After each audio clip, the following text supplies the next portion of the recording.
So the measures we're going to be talking about today, three measures. One is a sexual and reproductive well-being measure, which is a broad aspirational population level measure of whether people are achieving the sexual and reproductive lives they want.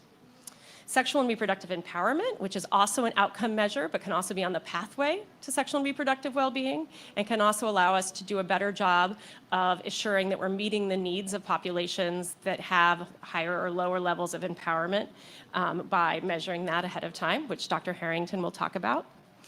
And then preference-aligned fertility management, which is clearly a recognition, again, that uptake of contraception is not always the goal or reflective of reproductive autonomy, and measuring contraceptive use differently aligned with people's preferences is consistent with the ultimate goal of supporting people's sexual and reproductive lives.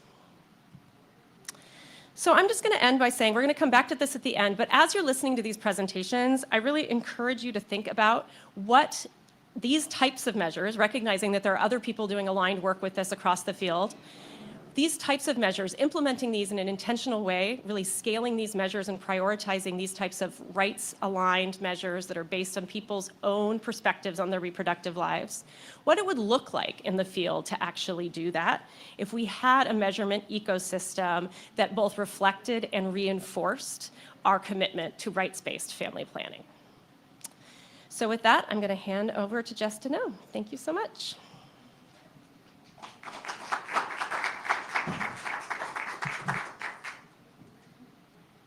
All right, thank you, Christine, and good morning, everyone. We're going to do things a little differently by having both Carmen and I present on this subject of sexual and reproductive well-being.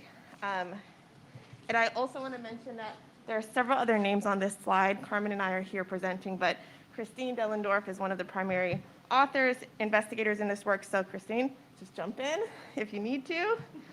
All right, to start with my positionality slide. My name is Jess Deneau. I am a research manager at the Coalition to Expand Contraceptive Access in the United States, largely domestically focused. I'm not going to read everything on this slide. I'm from everywhere and nowhere. I have a background in women's health, U.S. veterans health, health equity, and evidence-based quality improvement. Carmen? Thank you. So, good morning, everyone. My name is Carmen Green. My positionality is a Black, queer, childless, cisgender woman. My pronouns are she and they. I was born and raised in the U.S., and I identify as a sociologist, reproductive justice advocate, and my research experience is in Black maternal and infant health and health services research. Co-founder of National Birth Equity Collaborative, and currently a doctoral student at UCSF with my colleagues. Okay, do you want to take us off? Thank you so much. Okay. Ooh.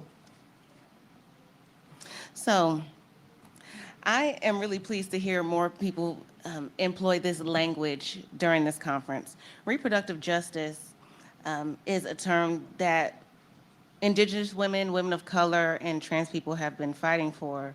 And it was coined and defined in 1994 by a group of Black women who had gathered in Chicago in the US right before attending an international conference very much like this one. They recognized that the women's rights movement could not defend the needs of women of color and other marginalized women and trans people. So we needed to lean our own national movement from their perspective and protect the most marginalized women, families, and communities. So at the International Conference on Population and Development in Cairo in 1994, the entire world agreed that the individual right to plan your own family must be central to global development. They presented reproductive justice to that world stage, and advocates have applied and shared this framing since. So though it is an American Black feminist created term and framework, it does not stop it from being globally applicable and one of the most clear strategies we have towards transnational solidarity for human rights. So the term itself, it is based in the ideology of human rights, connecting reproductive rights and social justice together. And we believe it's a framework that we can stand on and really core to the methodology that we have here. Thanks, Carmen. And to add on to that, I think in the United States, there's been and Christine mentioned this too, there's been a focus largely on measuring sexual and reproductive health using measures or outcomes that don't align completely with our values, for example, pregnancy intention, and there hasn't been a measurement approach capturing concepts that are more holistic and inclusive and comprehensive in nature, such as those that are more aligned with the reproductive justice framework.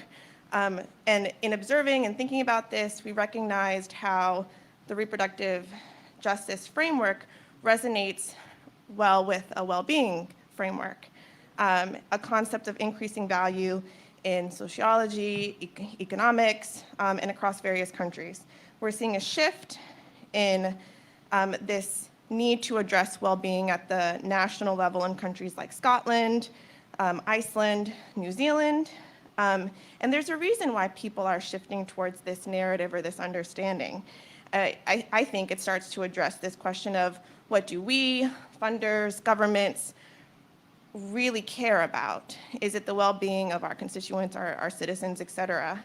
But what we noticed was that the fields of well-being currently is missing the sexual and reproductive component, despite it being a core element of well-being in people's lives.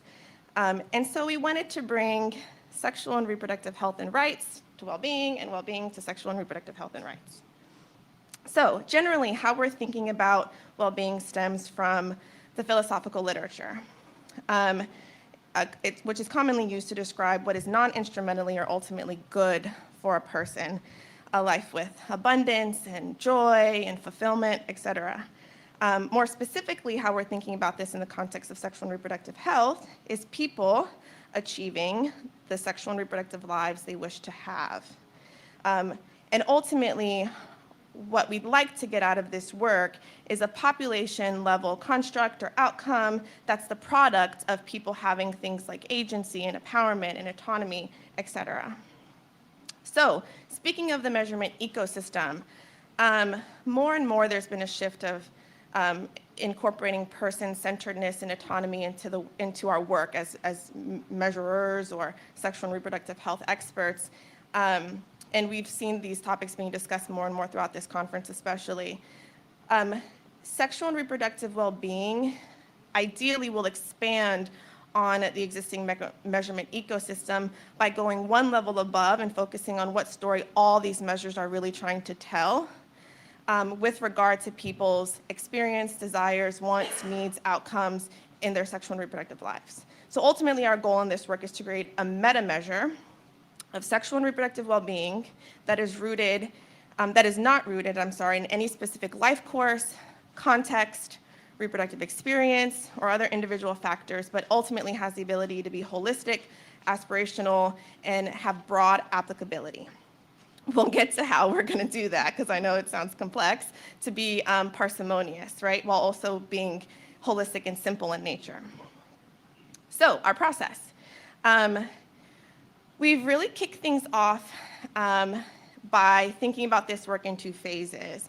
We're currently in the first phase, and we have funding now to start thinking about the shared conceptual understanding of what sexual and reproductive well-being is, developing a definition and an initial measurement framework to include domains, subdomains, and then produce a strategy for measurement development. So the conceptual framework will situate SRWB in a broad context of socio-ecological factors, because that's important to integrate the subjectivity of a concept like this. Our formal definition will articulate the key concepts, overarching domains. The measurement framework is straightforward. And then the strategy will help us start to think about what sort of formative and psychometric research, qualitative, community-engaged research we need to incorporate in this work in order to get to a measure. Through this work, we also aim to enhance communication, collaboration, and alignment just across the fields. We know that there are various players that are working on similar concepts or new measurements and concepts that, that I think would be strengthened or reinforced by having these aligned conversations. We also found it very critical, I think, to focus on phase one as much as possible, given that so much of the measurement process comes from initial conceptualization. So we've been very intentional about really defining this from the beginning. So what is our approach to doing that? We've essentially coupled intensive and diverse stakeholder engagement with evidence reviews and synthesis at this point in the work. We recognize the diversity of populations and contexts in the United States, much less across the world, including the LGBT plus community, men, adolescents, et cetera.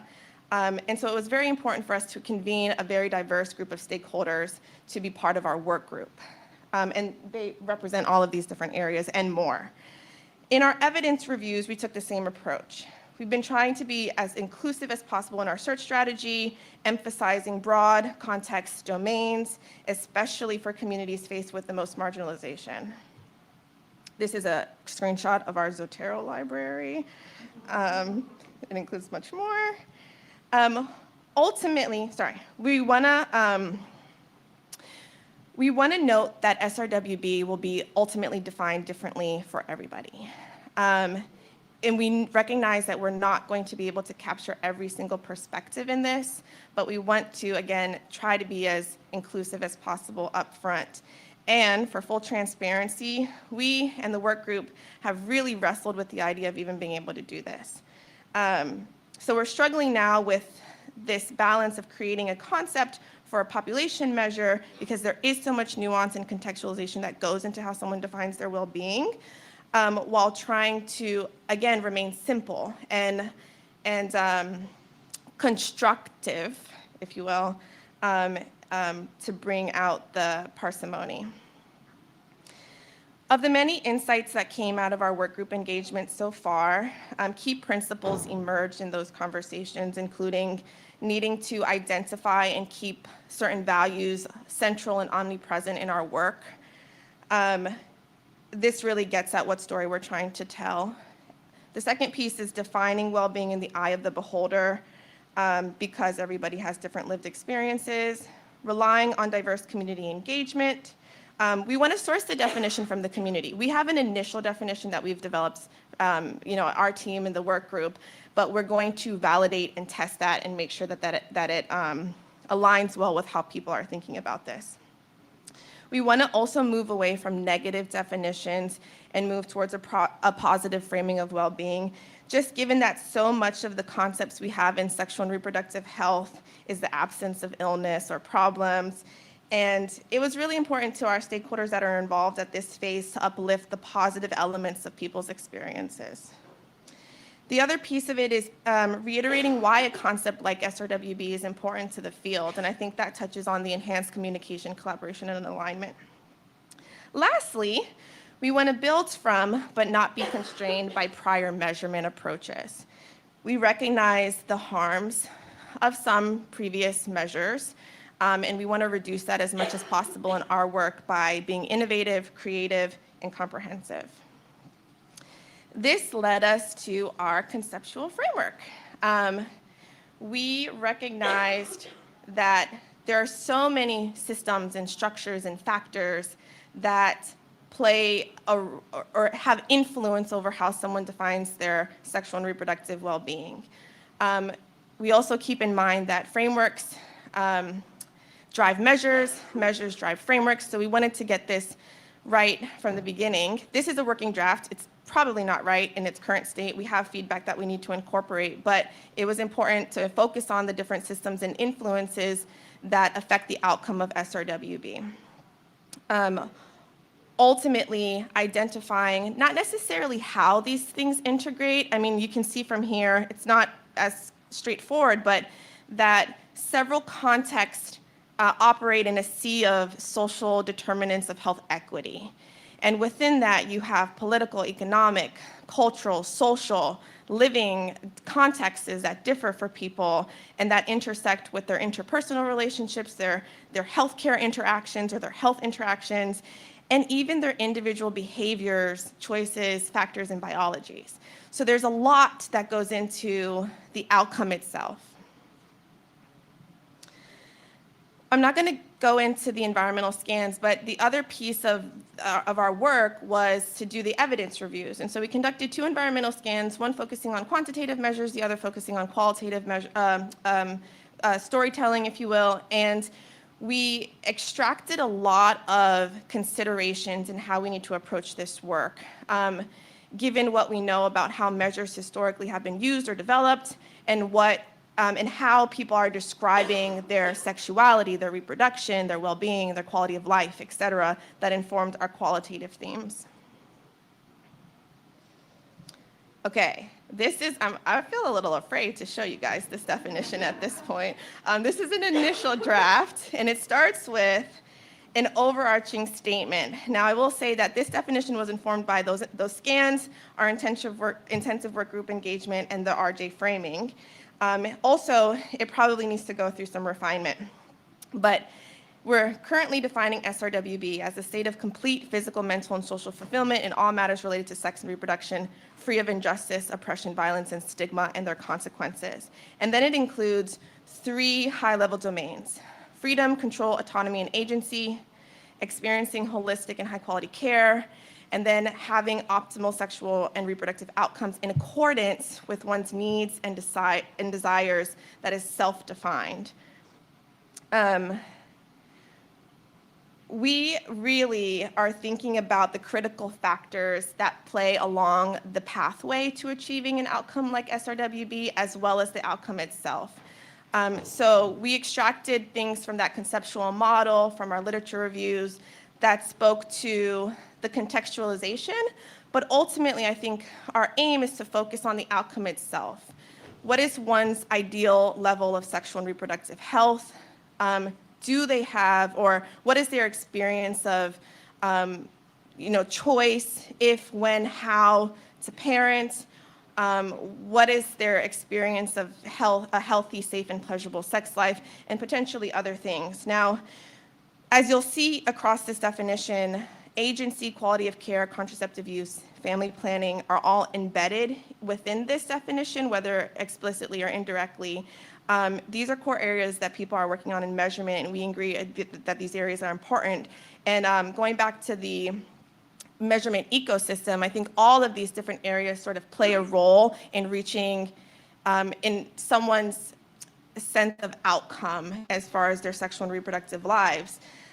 What we're trying to aim for is that next level, right? Is like how all of these things are working together to inform that outcome.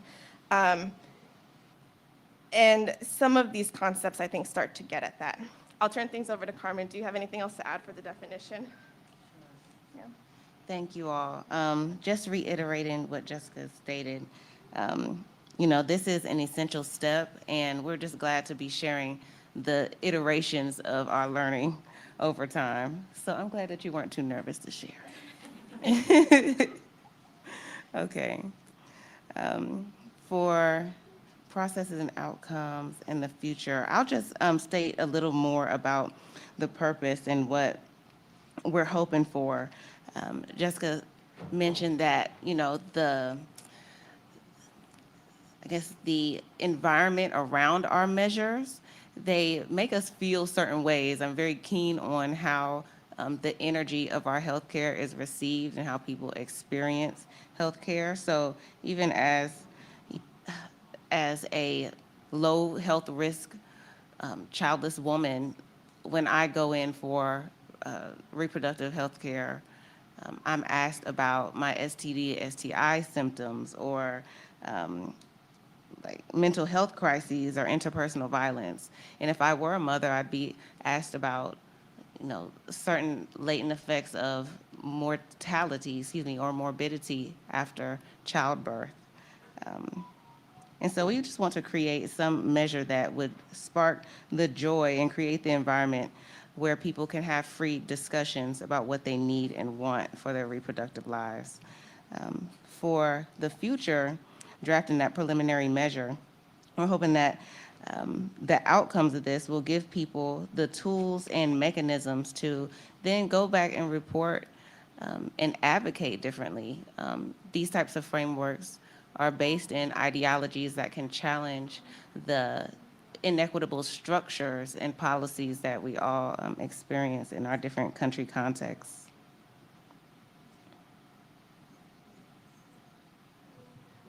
Okay. So I'm also learning very much about the demographic dividend in this in this conference and how you all as sexual and reproductive health practitioners approach it.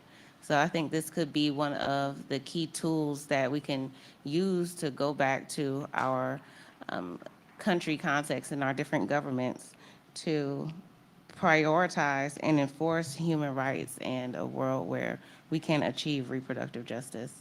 So next for us is relying on our work group and our collective expertise to design a research project that will get the appropriate community and expert input. After that, it'll be more rigorous testing and possible refinements through the measurement, development, and validation process.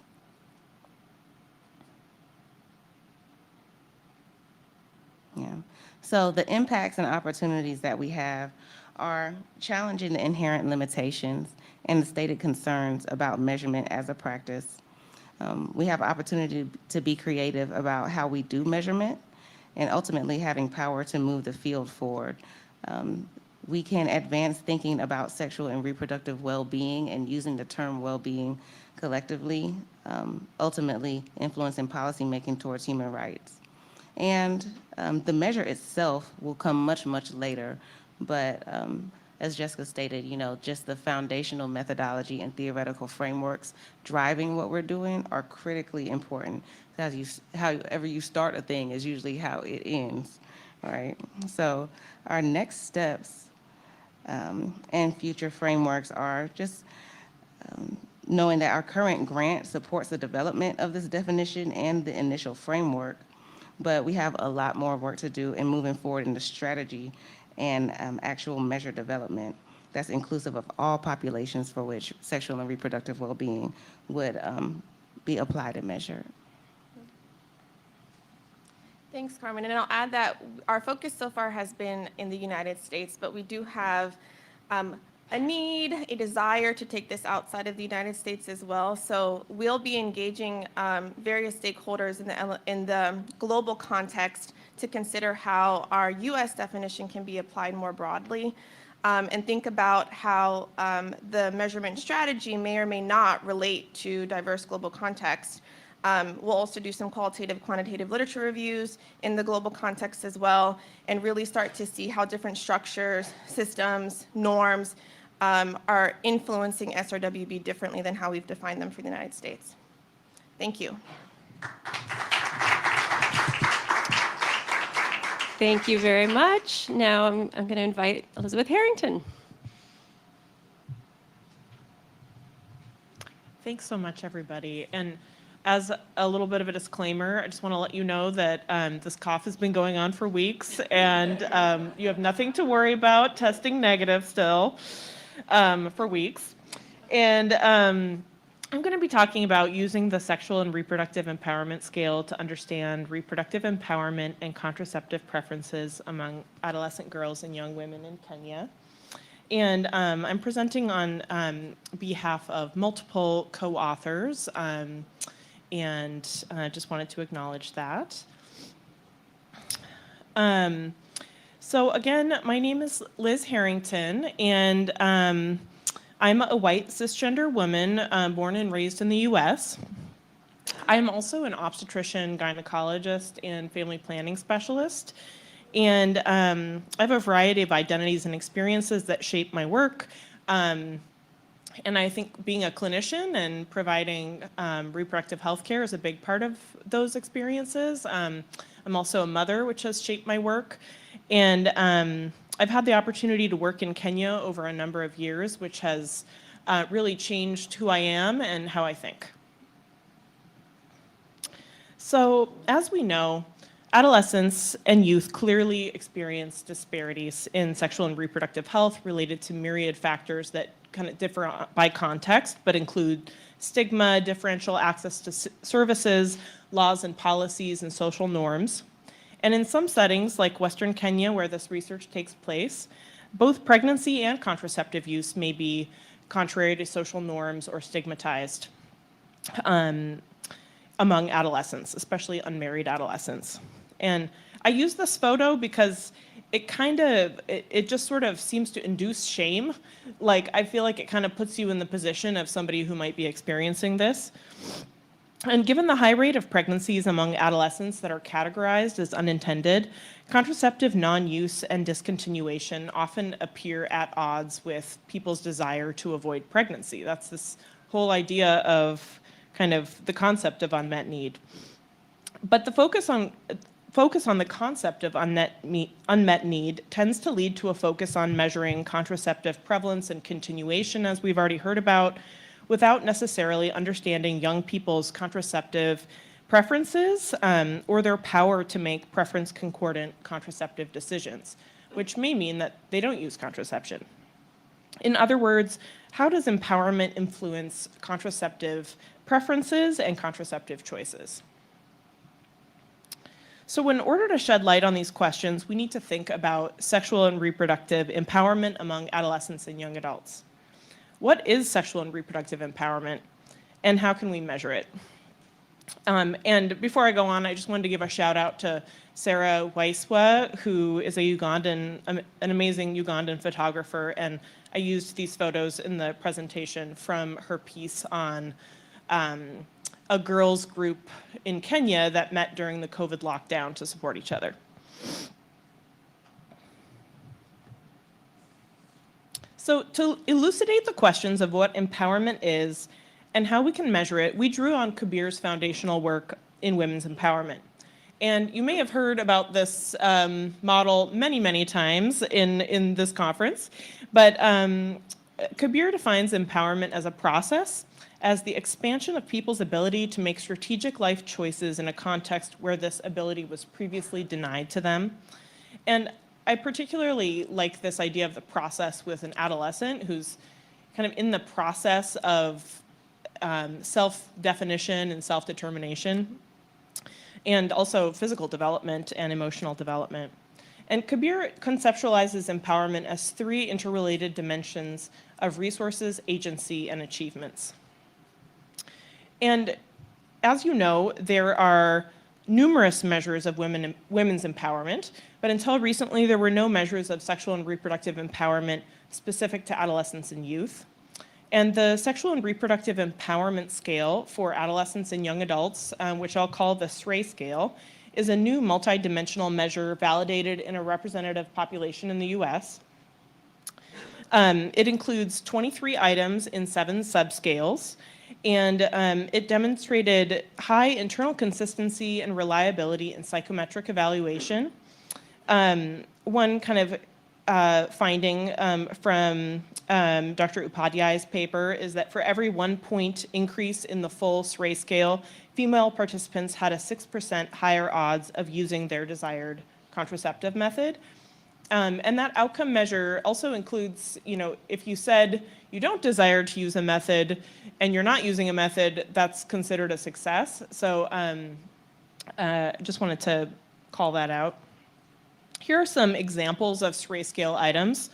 Walking down the street, I feel like my body is my own, and I expect to enjoy sex. So these items are clearly very sensitive, and when you're thinking about very different contexts with different social norms, the latent construct of sexual and reproductive empowerment is really deeply kind of connected to social norms and may not be the same across contexts, clearly. So with a desire to use the SRAE scale in Kenya, our team embarked on a qualitative study to better understand girls and young women's sense of power over their sexual and reproductive lives. And we aim to conceptualize key domains of empowerment as an element of SRAE scale adaptation for the Kenyan context.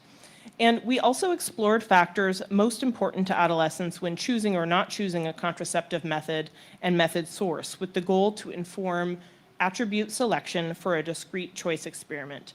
And the reason I'm bringing this up is because I kind of wanted to illustrate for you kind of why we adapted the scale and actually where we're going with it. How do we want to use it to see if we can make care more person-centered for this particular group of people? So more on the discrete choice experiment later, but just as a introduction, a discrete choice experiment is a quantitative preference assessment method where participants choose from different hypothetical scenarios defined by a set of features or attributes. And so I'll get into that a little bit more later. Briefly about our methods, we conducted in-depth interviews with 30 adolescent girls and young women in Kisumu, Kenya. Participants were 15 to 23 years old with oversampling of adolescents 19 and younger. They all had the capacity for pregnancy, desired to avoid pregnancy for the next 6 months, and were sexually active, and they were recruited from community and clinic venues. And I and two co-authors, Doctors Congo and Kimanthi, and Dr. Congo is here in the audience. We analyzed interview transcripts with an inductive, constant comparative approach. And just to give you a sense of our demographics, our participants had a median age of 18, and the majority were current secondary school students. So I will now share some of our participants' perspectives on 4 different domains of sexual and reproductive empowerment. 2 of the domains were present in the existing kind of original SRAE scale, and those include self-love and sexual pleasure. And then I'm also going to just introduce 2 domains that emerged from our data, care self-efficacy and what we're calling material needs met, which also kind of connects with people's choice of partner.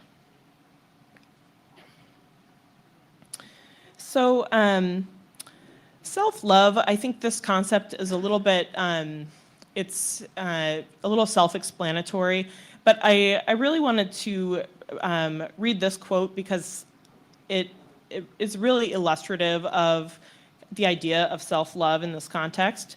So the interviewer asked, so imagine you are walking alone around the street and you pass a group of men on the corner with their motorbikes.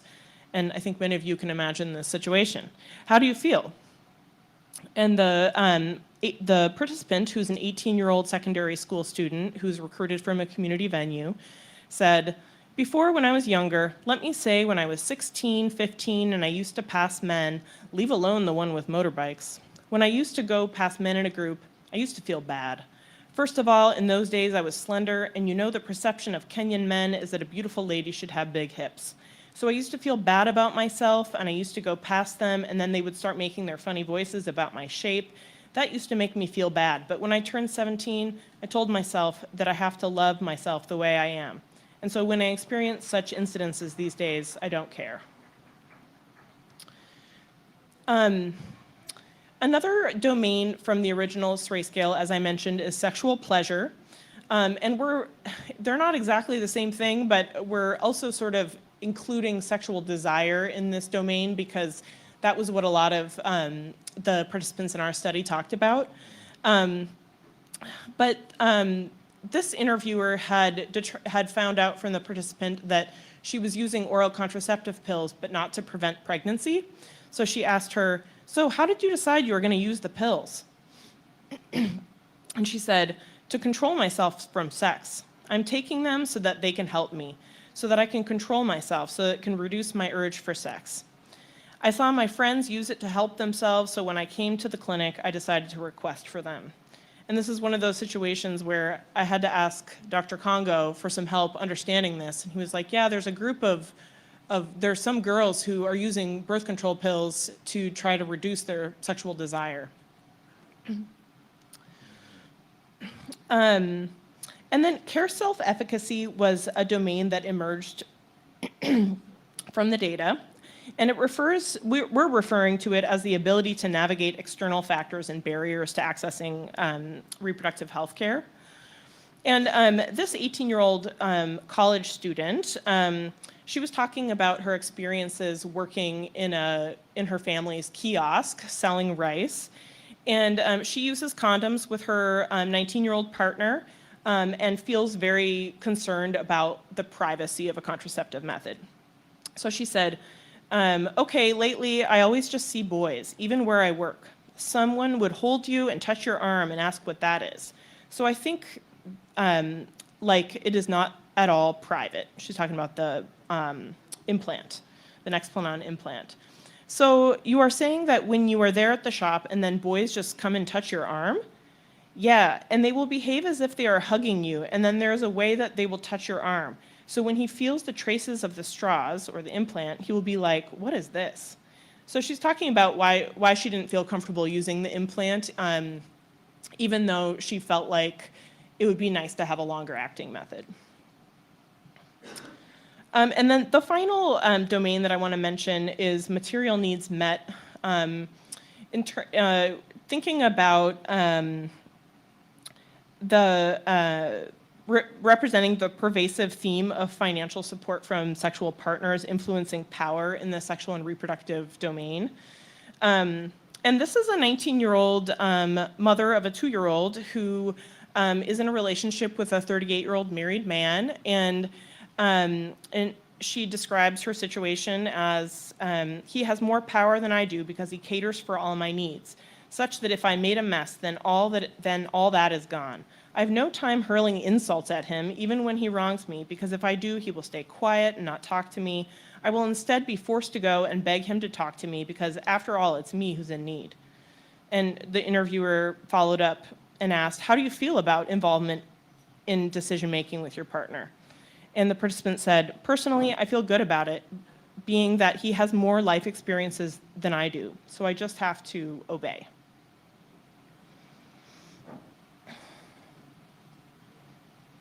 So these in-depth interviews were part of a multi-method qualitative approach to SRAE scale adaptation, along with expert review and cognitive interviews. And we added 9 new items in the adapted scale, and then these items underwent iterative revision and translation. Some examples of the new items representing the emergent domains that I just went over include, if my partner provided me with things I need, I would feel like I should have sex. And then another one is, what other people think about methods to prevent pregnancy is less important than what I think and want.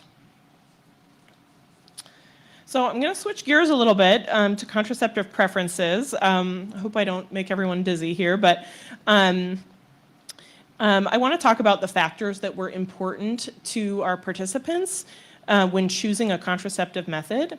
And about half of our participants had tried a method other than condoms. And privacy was a major theme, and there were diverse perspectives on which methods and which service delivery locations were considered to be the most private.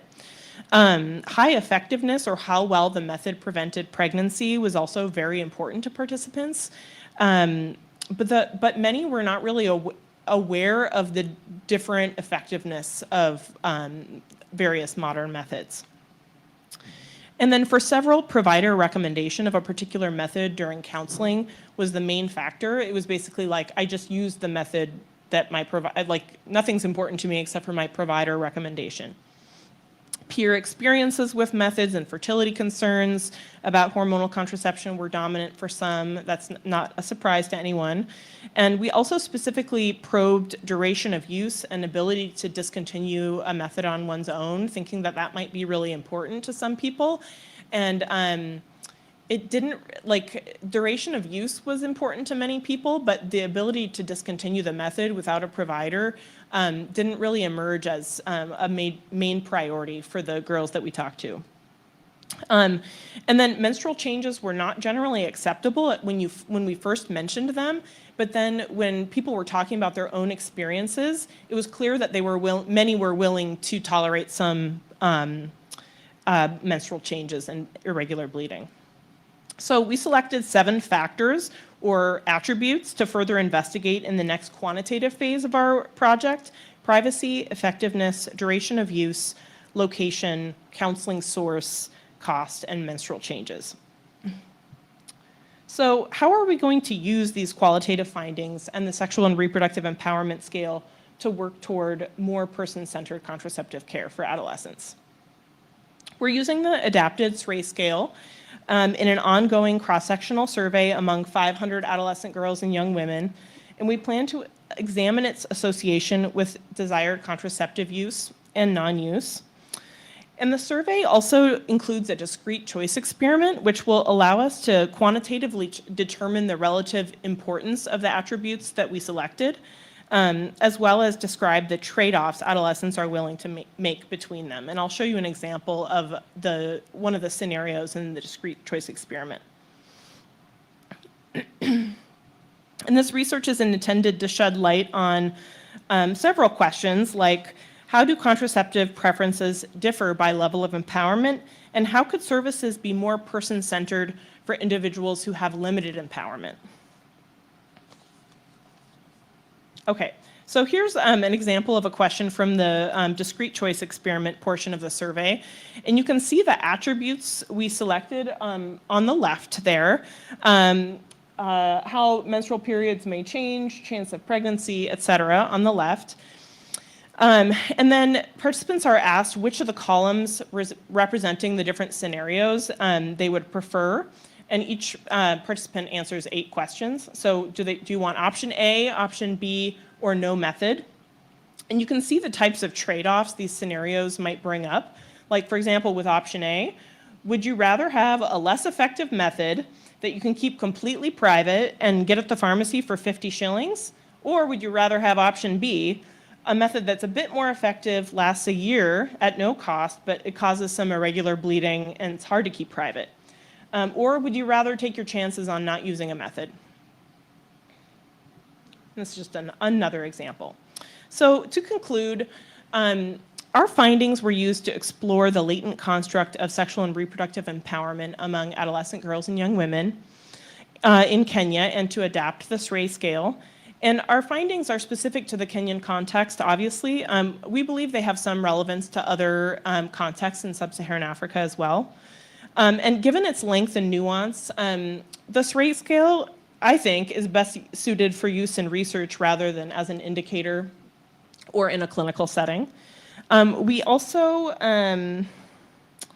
selected 7 attributes for a discrete choice experiment, and ongoing research will characterize sexual and reproductive empowerment among Kenyan adolescents, examining the relationships between empowerment and preferences. And we hope that better understanding of the preferences of adolescents around contraception, especially those with limited empowerment, may help to meet their contraceptive needs in more person-centered ways. So, thank you.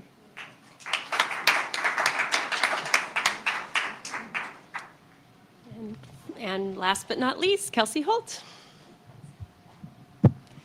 Hi, everyone. Thank you so much. I'm excited to be here to talk to you today about the idea of preference-aligned fertility management. It's a bit of a mouthful, but I'll tell you what it is. First, let me just share a little bit about myself. I'm a white woman from the US with a background in anthropology and public health, and have been really fortunate over my career of the last 15 years or so to be able to work in a number of different countries and a number of different continents, and just really grateful for that privilege, and really influences the way that I'm thinking about person-centered reproductive health care in a number of contexts. Okay, so this is the punchline. This is what I hope you'll take away from this talk, that when we think about the current paradigm that Christine described, contraceptive use, couple years of protection, unintended pregnancy, unmet need. In this current ecosystem, we forget to ask people if they want to use contraception. I'm going to say it again. We don't ask people if they want to use contraception. We talk about demand, we talk about need, which implies that we know what people want or need, but we never, in the DHS, in the PMA surveys, and our own individual studies and surveys, we don't ask people if they want to use contraception. This arguably reflects the ongoing collective bias that Christine described towards prioritizing making sure people aren't having an unintended pregnancy, rather than trying to meet the goals of the ICPD program of action, which were about reproductive autonomy and people's own decisions about their reproductive lives. So the shift to move towards a more person-centered, rights-based approach requires refocusing instead on what people tell us they want. So what I'm arguing today is that we really prioritize asking people what their own needs are at this moment in time, and that our measure of what they're doing related to contraception at this moment in time is compared to what they tell us they want. This idea was reflected in a paper that many of you in this room have probably read, Senderowitz's 2020 paper. This figure on the left, she shows in the first box sort of the current paradigm, reflected in the fact that what we typically measure is just contraceptive use. Implied in this is that yes is the right answer. And what she shows on the right box is that what we need to be doing is adding an additional layer and then instead comparing against what people are doing to what they tell us they actually want. So building on this sort of simple but really profound idea, I'll tell you about our work as part of the ICANN project to try and put this into action and measure something similar to what she proposed in this article. So the ICANN project, the Innovations for Choice and Autonomy project, is a consortium of researchers across 5 different countries: Nigeria, Uganda, Kenya, Malawi, and in the United States. And again, just really lucky to work with brilliant colleagues in all of these different settings.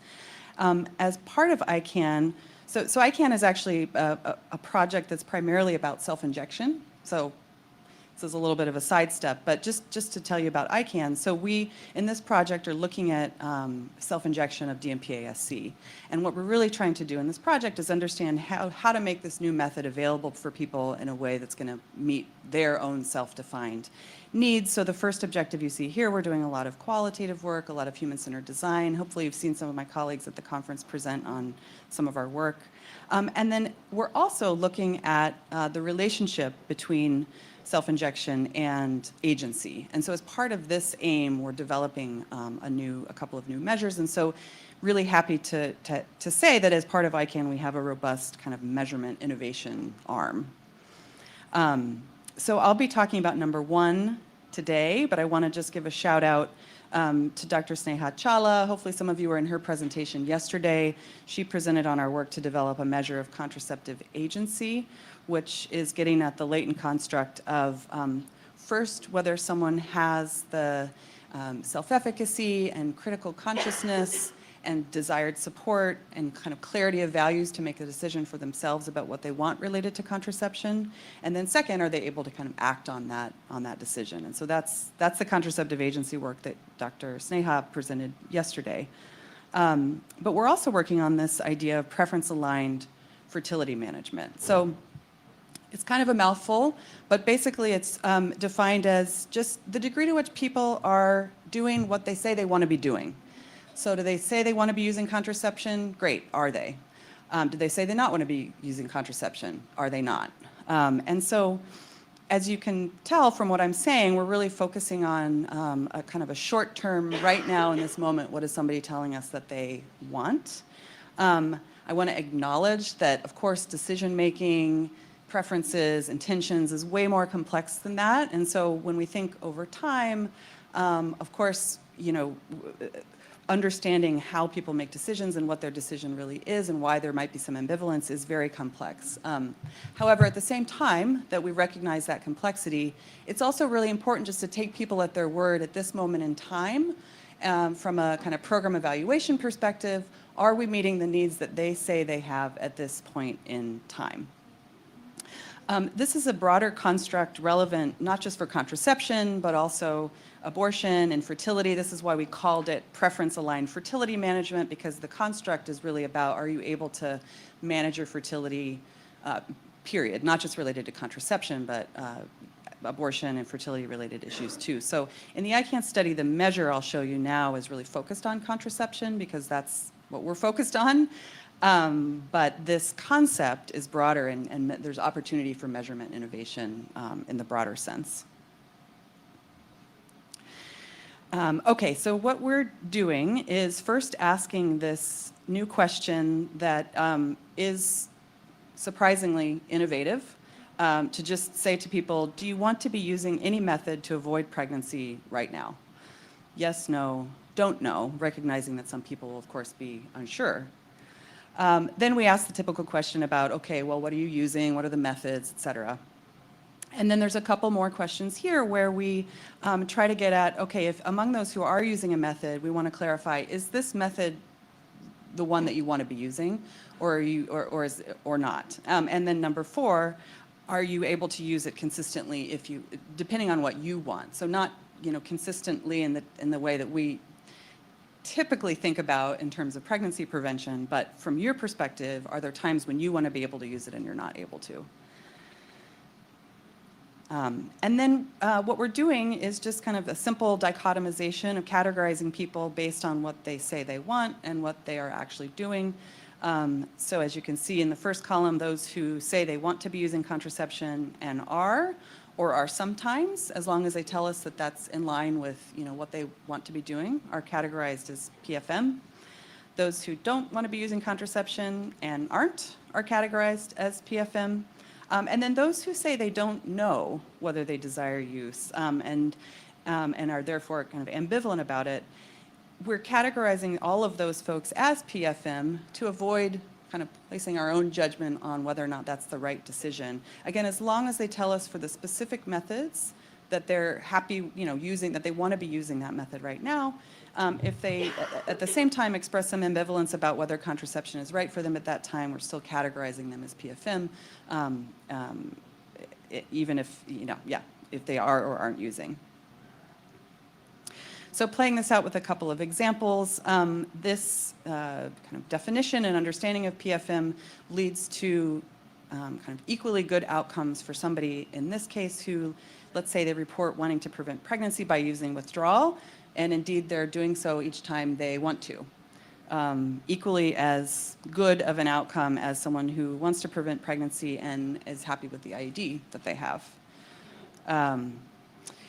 And then also equally as good of an outcome of someone who says, you know what, I want to leave whether or not I get pregnant right now up to God. I don't necessarily want another child, so from the unmet need indicator, I would be categorized as in need because I don't want a child. But at the same time, I actually want to leave it up to God, and so I choose not to use contraception. That would be an equally good outcome from the PFM standpoint. Okay, so just a few kind of discussion points. So want to reiterate that this really reflects a shift in mindset to care about what people's own self-defined needs are, rather than what we as researchers or programmers think they should be doing, which tends to be contraceptive use. And recognizing that this might not always include contraception, right? That people might have really good reasons for making an informed decision, despite maybe not being super excited about having another kid right now. There might be really good reasons for which they're not using contraception. Many of you are probably thinking about agency, empowerment. Wait, what if they're not making the right choice? What if they just aren't informed or they're not empowered? Yes, I want to acknowledge that, of course, people don't always have agency in their kind of decision making and their ability to really make the choice for themselves, considering all their options, understanding that they have the right to make that choice, having the self-efficacy to make that choice. Yes, absolutely. Sometimes when people don't use contraception or they're ambivalent towards it, it's because they aren't high on, let's say, an agency scale.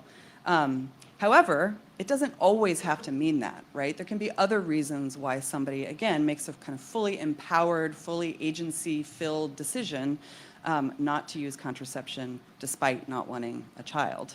And so given that, who are we to judge, right? So again, this measure is meant to be a simple, short, replacement to just asking about contraceptive use. And so in this context, we're not trying to measure a complex underlying latent construct related to empowerment or decision making. We're just trying to better reflect whether what people are doing right now is what they tell us they want to be doing. And so in that context, who are we to judge a legitimate reason for non-use? Better to ask people directly. So in conclusion, I'll make another call for just kind of collective recognition that, hey, it's kind of strange that we don't have any survey questions about what people want. So let's add those. And our approach with ICANN and kind of playing around with how we might measure this PFM indicator is one example, and it just requires a few additional questions. And again, there's this opportunity to build out thinking more broadly about this construct and how we might more holistically capture fertility management and abortion and infertility. Thank you so much.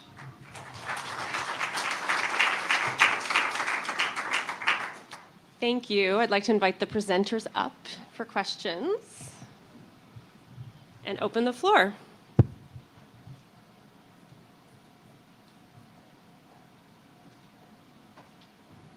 Okay, I can get us started.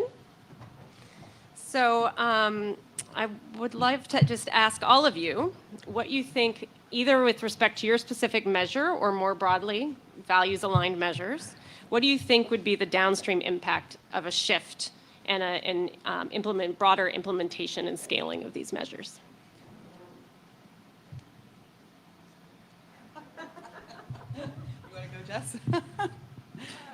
Sure. I can go first. Can everyone hear me okay? Okay, downstream impacts of these measures. I feel like for at least sexual and reproductive well-being, like I said before, one of our huge motivations is just to get there to be a shift in culture and narrative about how we're thinking about measuring different components of sexual and reproductive health. And so if a measure doesn't come out of this work at a minimum, I think what happens downstream is that people are questioning and identifying how our existing measures or some form of an adjusted version of them or even new measures are all telling the narrative, I think, that are most valuable to people around the world. A lot of my work is related to counseling, quality of counseling. It's kind of another area of measurement for me. And so when I think about the PFM measure and what it would mean in a program context to care about whether somebody's doing what they want to be doing, that would incentivize, I think, quality guidelines, quality implementation, supervision, protocols that really are about, are you meeting the person's needs? We already have, I think, as collectively as a field, we're already talking about person-centered contraceptive counseling, but arguably maybe we're not quite implementing it yet. And so I think if we cared about PFM, it would be one step closer to actually caring about counseling that's about helping people clarify and figure out what is best for them. And I'll briefly add that, in the work that I'm doing, the sexual and reproductive empowerment scale we're not intending it to be kind of our outcome measure, like does X intervention improve empowerment or whatever that means? I don't even know what that means. But we're really trying to use it to kind of understand the lived realities of adolescents and kind of connect them to more of the clinical side of contraception to try to understand how empowerment and preferences track together, if at all. So in terms of downstream impacts, I think just understanding people's context and really shifts the narrative in terms of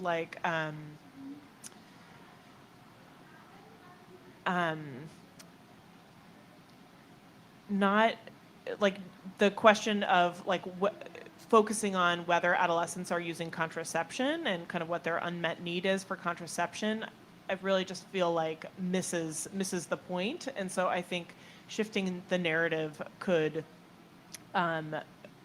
move us more towards actually meeting their needs rather than what we think their needs are.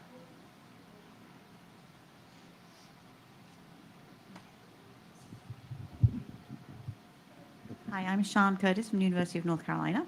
I have a couple of questions. I had one on the last presentation and one that's just inspired by this question. So maybe I'll put the second one first. So given the critiques you made of some of the traditional methods, but also given their stickiness because they have a lot of advantages in terms of simplicity and history, do you think there's a role for these measures and the conversations that they develop in helping us to use those methods better, so in a more right-centered approach, or do you think there's just fundamentally a problem with those methods? those indicators? And secondly, just in terms of the want question, which I think is an interesting presentation, I mean, I was thinking about, has there been any qualitative research or cognitive interviewing about how people interpret want? Because I can see there's that debates around the fertility intentions and preferences, and how there's ambivalence to pregnancy and ambivalence to contraceptive use, which kind of have to, people make trade-offs, and therefore that limits the interpretation of intention. And I can see potentially the same issue with want, because you might not want to get pregnant, but you also don't want to use contraception, so you're using because you're trading one more the other. And I just wondered if you had any thoughts about, I know you said it was complex, so I know you're acknowledging it, but I just wondered what your thoughts were about that, especially similar when looking also at the intention variables, which have similar issues. Thank you. Can I also add before, so that they are also similar, and so that you would address all of our questions. And yeah, so she also mentioned in her first question, and also your first question as well. So I would like to say congratulations. This is a very good thing. It's helpful to broaden everybody's horizon.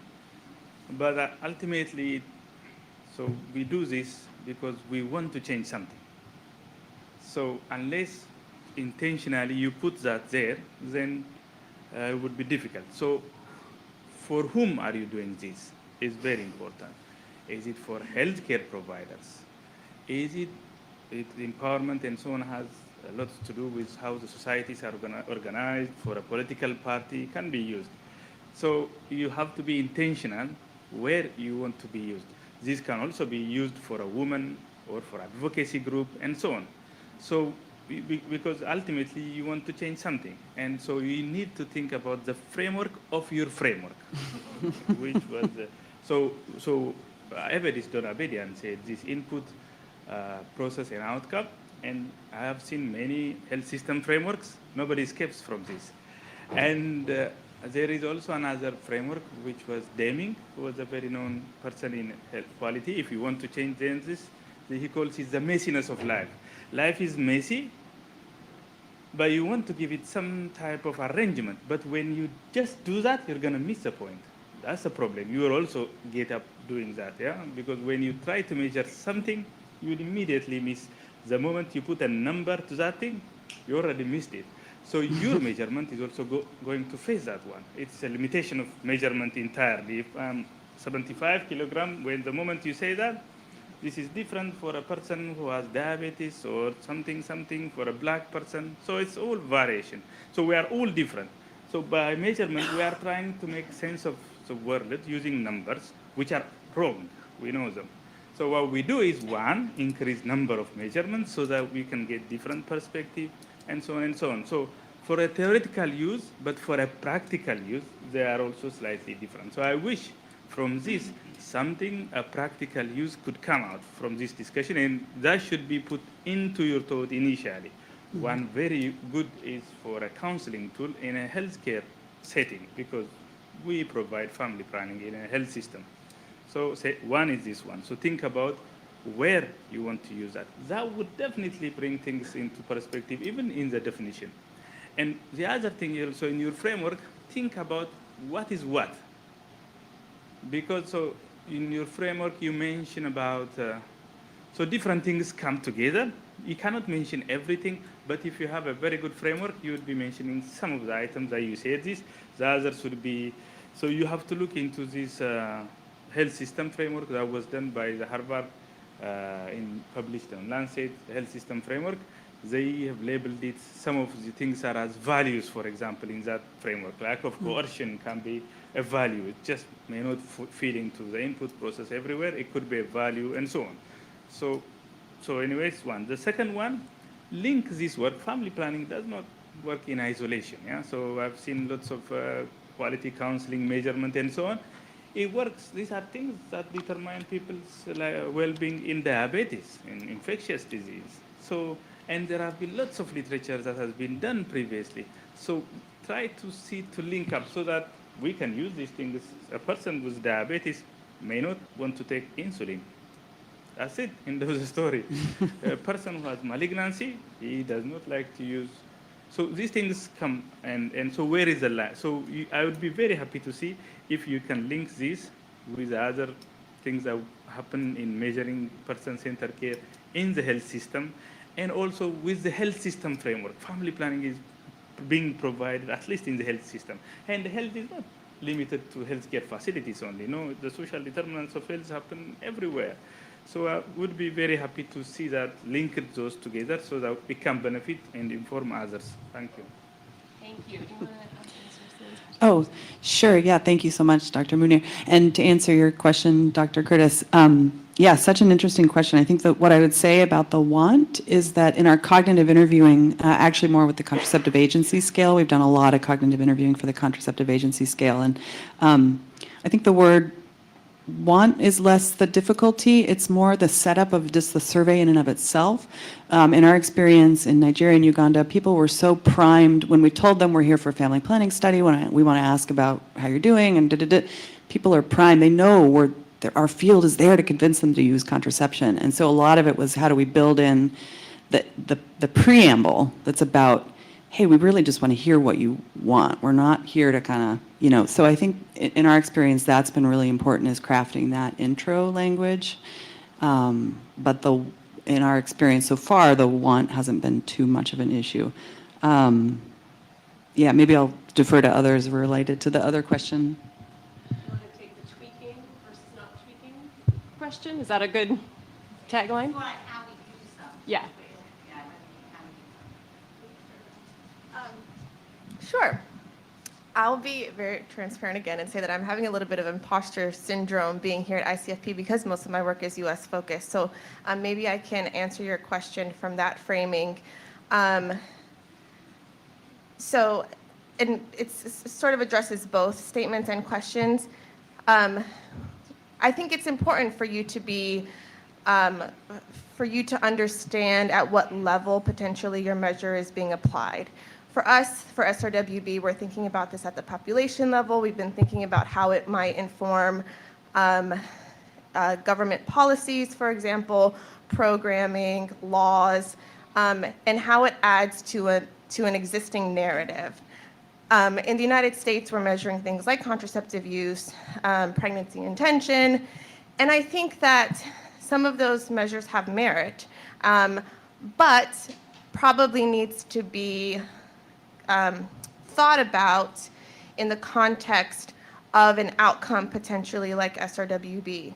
I don't think we're suggesting that we need to blow up the system and redo everything, but that we have to contextualize some of those numbers.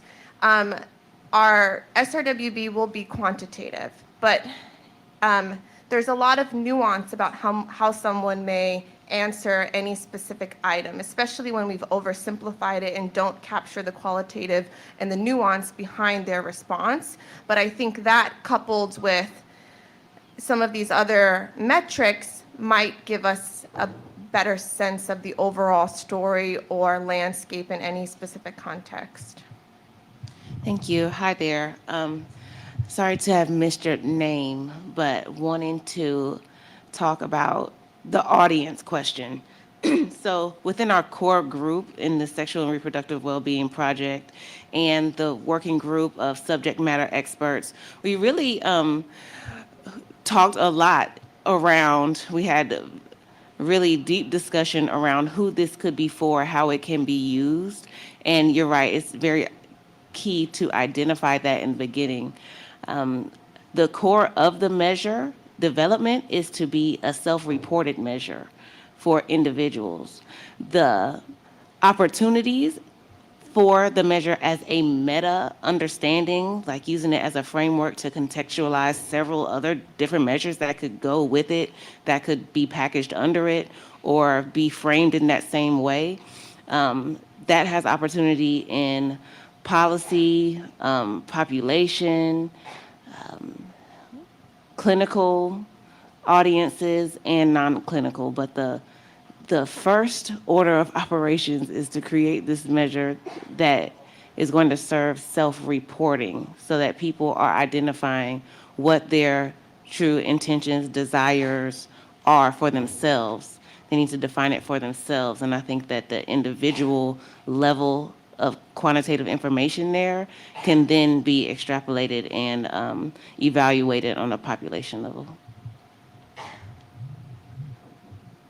And just really briefly, I had kind of two related thoughts in terms of like how practical, a particular measure is. I really hear that, and I think as an indicator or as a way to evaluate a program, that is a very valid point. And as Christine was mentioning, though, some of the measures that we currently use actually do have harms, and so thinking about I don't know, the do no harm mentality, I think is also important in thinking through okay, what's next in terms of these measures, and how can we move past these paternalistic measures. And then the other thing I was thinking about with preference-aligned fertility management is it'd be really interesting to understand that in the context of different levels of abortion access. And do you want to, what is how does your want to use contraception and whether or not you're using contraception, how does that track with abortion access? I'm thinking about my patients in Seattle who have really excellent abortion access in Washington State, and how you don't want to be using contraception, you don't want to be pregnant, and when you do get pregnant, you can have a safe abortion that's covered by your insurance. And so, but somebody in Texas or in Kisumu may not have that same option. So anyway, I know we have limited time.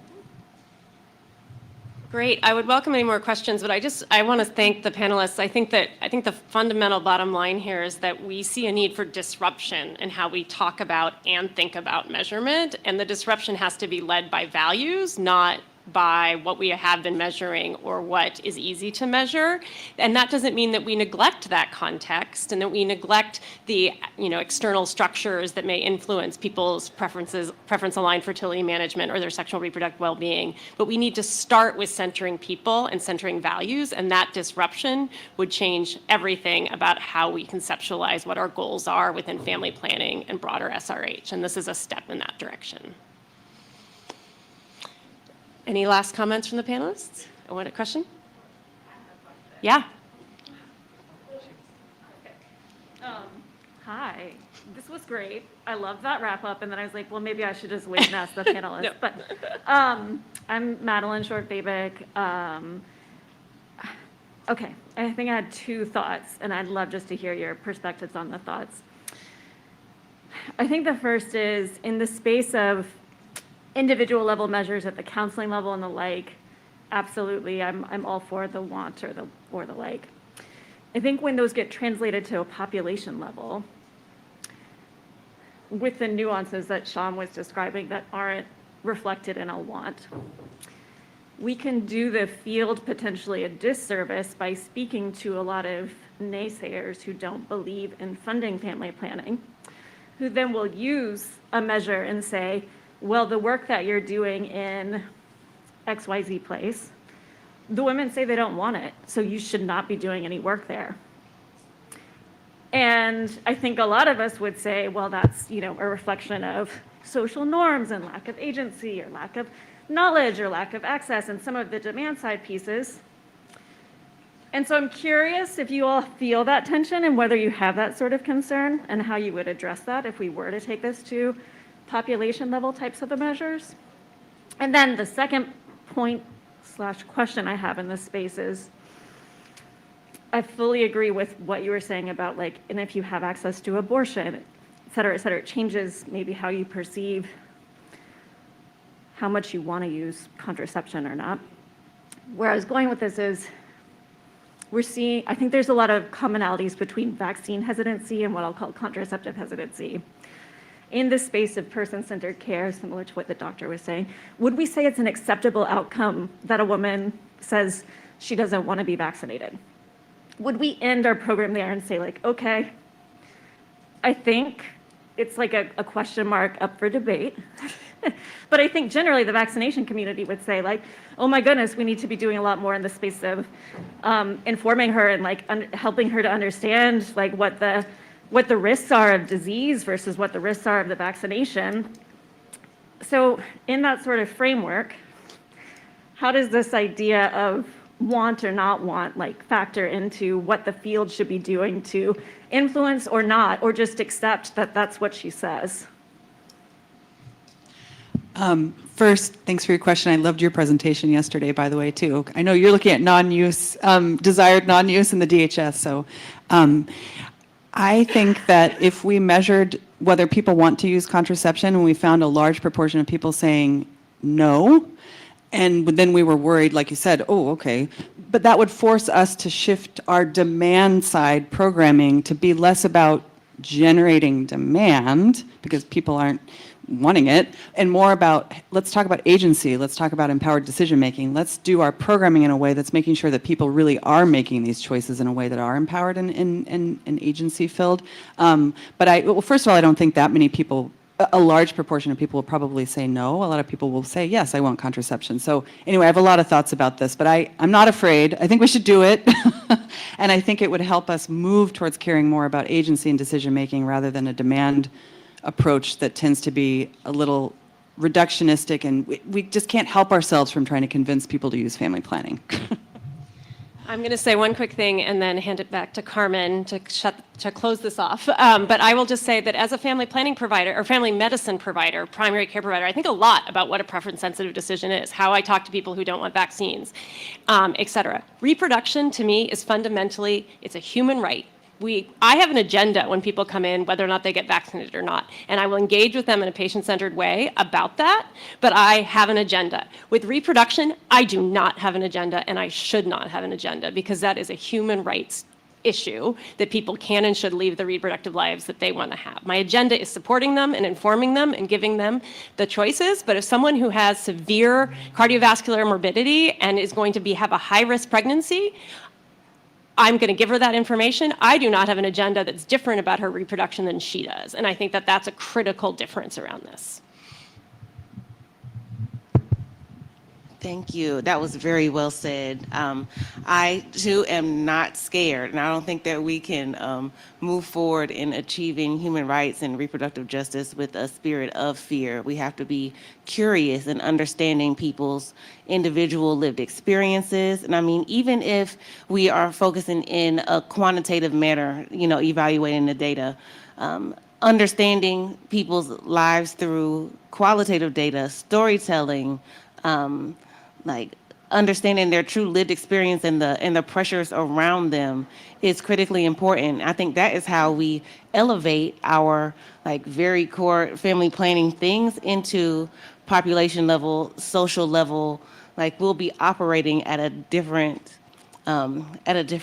mode in that point, reaching towards human rights and expanding family planning to just reproduction to human rights. And it means we need to be curious right now. And that's what I'd say to that. But thank you. That is an excellent question. Yes. Sorry. Mm-hmm. So the last thing that I wanted to say is that I feel like this idea about risking potential resources or funding to any specific community is at risk when we start to really determine if people want a certain assistance or not. And for me, it really feels like you're putting the burden on individual people to dictate the level of resources or support to an entire country, right? And that onus on one person just, I don't know, it doesn't sit right with me. And I think that this is a conversation that goes beyond family planning and human rights. It's, can we figure out a way to give people access still, even when a survey shows that their population may not want contraceptive use? I don't think that's the problem. The problem is that there should be other solutions to make sure that their stability, their environment, their health, their wellness is being ensured despite any individual's preferences. I don't know if that made any sense. But. Absolutely. All right, Right. thank you so much for being Thanks, everyone. Enjoy.